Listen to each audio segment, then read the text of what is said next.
យាយ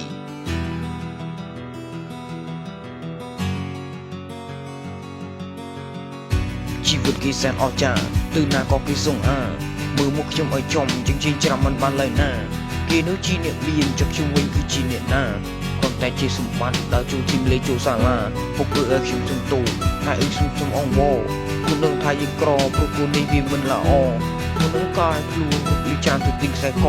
ពីអមរៃនឹងពុកដើម្បីឲ្យមានចិត្តត្រេកអរទោះបីគុណមិនល្អតែគុណនេះវាចិត្តសគឺចិត្តធ្វើរឿងត្រង់មិនបោះបង់វត្តខ្លាំងវត្តស្មោះទោះបីខ្ញុំកាត់ស្រែងមិនចំបែកព្រោះចិត្តជូរឡបើមានសង្សារវិញមិនទៅមិនឯងព្រោះខ្ញុំចិត្តស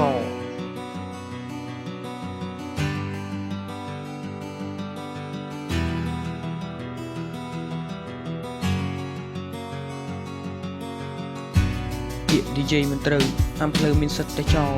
គេឲ្យយើងគិតជាបន្តិស្មឹកដល់ពាក្យនេះនិយាយមិនត្រូវផងឲ្យគេថាឡាអដូចយើងបេះសាម៉ៅប្រៀបដូចទៅយើងបេះពងក្រងអានេះវាជាអ្នកមានវាឃ្លីវាតែស៊ីចុកស្រណុកមួយភ្លើវាចិត្តក្រាដុំបើទំភពគេចំបែងគ្រប់គ្នារីឯវាស៊ីចុកគឺចង់តែដាក់ម៉ាំងនាំទៅច្បាំងវាយបុក